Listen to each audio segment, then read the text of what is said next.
Class 12th accountancy के concept में अब हमारा जो कॉन्सेप्ट चल रहा है वो है अवितरित लाभ हानि का समायोजन, मतलब adjustment of undistributed profit and loss.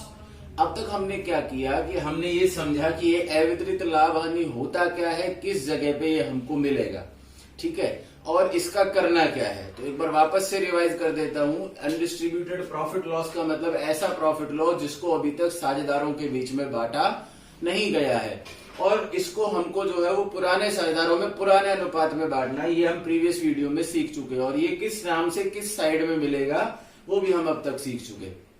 अब आगे के कॉन्सेप्ट में मैं आपको बताता हूं कि इसके डिस्ट्रीब्यूशन के लिए, इसके विभाजन के लिए आपको कौन कौन सी एंट्री बनानी है। तो मैं इसमें ए पॉइंट करके डालता हूं। सबसे पहले मैं बात करता हूं अवितरित लाभ की, जो हमारा अनडिस्ट्रीब्यूटेड प्रॉफिट होता है। तो मैंने लिखा अवितरित लाभ के विभाजन हेतु, ठीक है।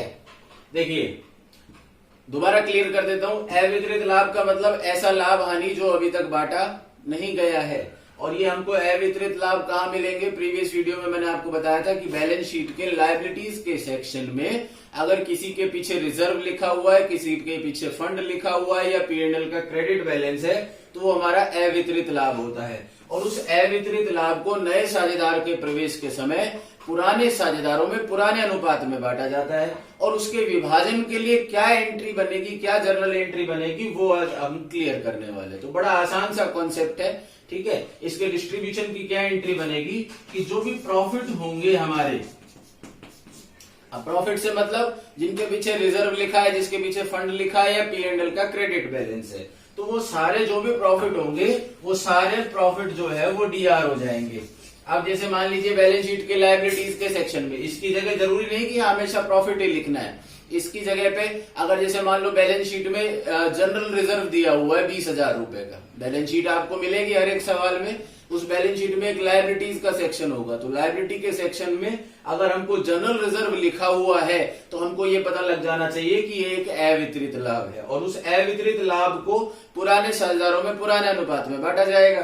तो पुराने साझेदारों में बांटने के लिए हमको प्रॉफिट को तो DR करना पड़ेगा। उस प्रॉफिट का नाम क्या है, जनरल रिजर्व, तो हम लिख देंगे जनरल रिजर्व अकाउंट DR। अब बात आती है कि किस में बटेगा, तो मैंने आपको बताया कि पुराने साझेदारों में पुराने अनुपात में बटेगा, तो हम उनको क्रेडिट कर देंगे। तो हमारा ये जो एंट्री बन जाएगी वो ये बन जाएगी to old partners capital account, ठीक है। और यहां पे मैं लिख देता हूं कि कौन से अनुपात में बांटा जाएगा, पुराने अनुपात में। तो ये तो प्रॉफिट के डिस्ट्रीब्यूशन की एंट्री है, ठीक है। अब जैसे कैसे एंट्री बनेगी, थोड़ा सा एक उदाहरण के रूप में बता देता हूं। मान लीजिए एक फर्म में A और B जो है वो 3:2 में लाभ विभाजन करते हुए साझेदार है, उन्होंने C को नए साझेदार के रूप में प्रवेश दिया, और उस स्थिति में हमारी जो बैलेंस शीट है उसमें जनरल रिजर्व जो है वो 20,000 रुपए से दिखाया हुआ है। तो हमको क्या करना पड़ेगा, पहले एक एंट्री बना करके उस प्रॉफिट लॉस को बांटना पड़ेगा, प्रॉफिट को बांटना पड़ेगा। अब प्रॉफिट है, क्यों प्रॉफिट कैसे पता लगा आपको, क्योंकि जनरल रिजर्व है, तो जनरल रिजर्व का मतलब जिसके पीछे रिजर्व लिखा हो वो प्रॉफिट ही होता है, और लायबिलिटी के सेक्शन में दिया हुआ है। तो ऐसे केस में 20,000 रुपए का अवितरित लाभ है। उस अवितरित लाभ को हमको बांटना पड़ेगा। किसमें बांटना पड़ेगा, A और B में। A और B में क्यों बांटा, ABC में क्यों नहीं बांटा, क्योंकि पुराने साझेदारों में बढ़ता है, और पुराने साझेदार कौन कौन है, A और B।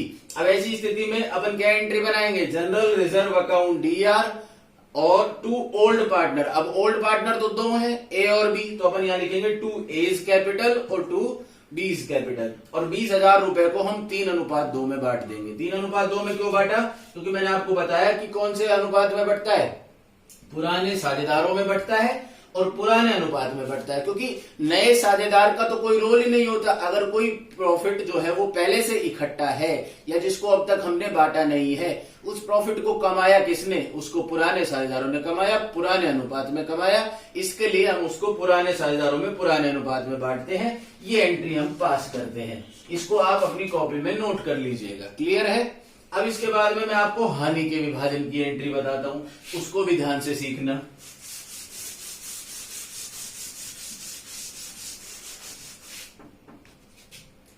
बी पॉइंट डाल के लिख रहा हूं मैं, अवितरित इसका एक दूसरा नाम और बताया था मैंने आपको, संचित लाभ हानि भी कहते हैं अवितरित की जगह, है ना। तो अवितरित हानि को बांटने हेतु, अब ये भी पुराने साझेदारों में पुराने अनुपात में बटेगी, लेकिन इसकी जो एंट्री बनेगी वो उसकी उल्टी एंट्री बनेगी जो हमने प्रॉफिट के डिस्ट्रीब्यूशन की बनाई थी। क्या एंट्री बनेगी? Old partners capital account DR to undistributed loss. क्या एंट्री बनी? दोबारा से क्लियर कर लो। Old partners capital account DR, उल्टी एंट्री हो गई ना, वहां पे ओल्ड पार्टनर्स को हमने क्रेडिट किया था क्योंकि उनको फायदा हुआ था, यहां इनको नुकसान होएगा तो ये डेबिट हो जाएंगे टू अनडिस्ट्रीब्यूटेड लॉस अकाउंट। अब इस अनडिस्ट्रीब्यूटेड लॉस की जगह क्या लिखा जाएगा? जिस नाम से हानि दे रखी हो। तो उसके लिए आपको मैंने प्रीवियस वीडियो में बताया था कि हानि जो है वो कहां मिलेगी? बैलेंस शीट के असेट्स के सेक्शन में मिलेगी। कहां मिलेगी? असेट्स में। किस नाम से मिलेगी?